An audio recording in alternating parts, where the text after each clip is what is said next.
তোমাদের যদি কেউ জিজ্ঞাসা করে SF4 এর স্ট্রাকচার কী হবে, অর্থাৎ SF4 এর অ্যাকচুয়াল স্ট্রাকচার কেমন হয় সেইটা বলতে গেলে বা জানতে গেলে তোমাদের কিন্তু এই ভিডিওটা অবশ্যই প্রথম থেকে শেষ পর্যন্ত দেখতে হবে। তা আমরা এই যে SF4 এর স্ট্রাকচার কী হবে সেটা কিন্তু আমরা ভেসপার থিওরি এবং হাইব্রিডাইজেশন থিওরি থেকে বলে দিতে পারি। প্রথমে আমরা ভেসপার থিওরি থেকে স্টেরিক নাম্বারটা বের করব। Total steric number of central atom sulphur সেটা হচ্ছে 5। স্টেরিক নাম্বারটা কি? Number of lone pair plus number of atom link to central atom, ঠিক আছে? তাহলে সেটা 5। আর স্টেরিক নাম্বার যদি 5 হয়, এসএন নাম্বার যদি 5 হয়, তাহলে স্ট্রাকচার হওয়ার কথা TBP।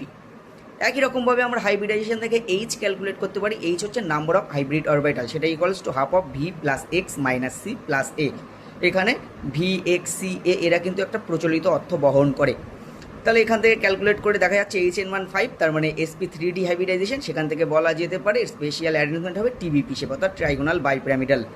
তাহলে আমি ভেসপার থিওরি অ্যাপ্লাই করি বা হাইব্রিডাইজেশন থিওরি অ্যাপ্লাই করি না কেন, আমার কিন্তু প্রতিটা ক্ষেত্রে স্ট্রাকচার হচ্ছে TBP।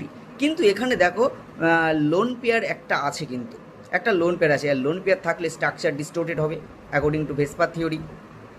আমরা জানি লোন পেয়ার রিপালশানটা খুব তীব্র হয়, তারপরে লোন পেয়ার বন্ড পেয়ার রিপালশান, তারপরে বন্ড পেয়ার রিপালশান। এবার এখন আমরা TBPর যে স্পেশাল অ্যারেঞ্জমেন্ট, সেই স্পেশাল অ্যারেঞ্জমেন্ট TBP, সেখানে আমরা অ্যাক্সিয়াল পজিশনের লোন পেয়ার রাখতে পারি, আবার ইকুইটোরিয়াল পজিশনের লোন পেয়ার রেখে স্ট্রাকচারটা করতে পারি। দেখো আমরা দুটো স্ট্রাকচার দেখিয়েছি, পসিবল স্ট্রাকচার।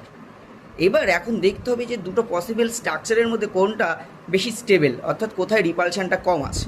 দেখো প্রথম ক্ষেত্রে কিন্তু লোন পেয়ারের সাথে বন্ড পেয়ারের রিপালশানটা বেশি আছে। কেন কি? লোন পেয়ারের সাথে বন্ড পেয়ারের রিপালশানটা 90 ডিগ্রি অ্যাঙ্গেলে হচ্ছে। দেখো অ্যাক্সিয়াল পজিশনে লোন পেয়ার থাকার জন্য লোন পেয়ারটা 3টে বন্ড পেয়ারের সঙ্গে 90 ডিগ্রি অ্যাঙ্গেলে কাজ করছে, আর একটার সাথে 180 ডিগ্রি। তো ওই 3টে বন্ড পেয়ার যেটা ইকুইটোরিয়াল পজিশন আছে, সে তাদের সাথে যেহেতু 90 ডিগ্রি অ্যাঙ্গেলে ক্রিয়া করছে, সেই জন্য এই রিপালশানটা কিন্তু খুব তীব্র। আর এখানে দেখো লোন পেয়ারটা দুটো বন্ড পেয়ারের সাথে কিন্তু 120 ডিগ্রিতে ক্রিয়া করছে, আবার দুটোর সাথে কিন্তু 90 ডিগ্রি অ্যাঙ্গেলে ক্রিয়া করছে।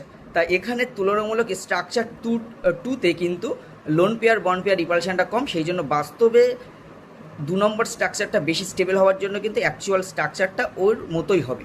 এবং ওর মতো হতে গিয়ে দেখো অ্যাকচুয়াল স্ট্রাকচার ওর মতো হয়েছে, কিন্তু এই লোন পেয়ার বন্ড পেয়ার রিপালশানটা থাকার জন্য কিন্তু এই লোন পেয়ারের সাথে বন্ড পেয়ারের রিপালশান থাকার জন্য কিন্তু এই যে বন্ধন ইলেকট্রনগুলো একটু স্টিলড হয়েছে, এবং এই স্ট্রাকচারটাকে আমরা সিস অফ স্ট্রাকচার বলে থাকি আর কি।